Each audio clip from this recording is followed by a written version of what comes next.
Get ready to elevate the classic grilled cheese with a mouth-watering twist. This bacon and pimiento grilled cheese is about to become a favorite. Start by gathering your ingredients: thick-cut bacon, sharp cheddar cheese, creamy pimiento cheese spread, and your choice of bread. Sourdough or Texas toast works wonders here. First, cook the bacon until crispy.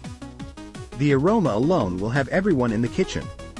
Once done, set it aside on a paper towel to absorb that extra grease. Now, it's time to assemble the sandwich.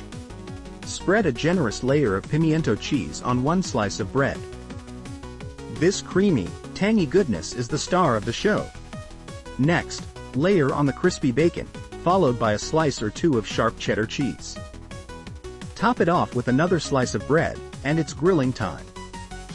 Heat a skillet over medium heat and add a pat of butter. Once melted, place the sandwich in the skillet.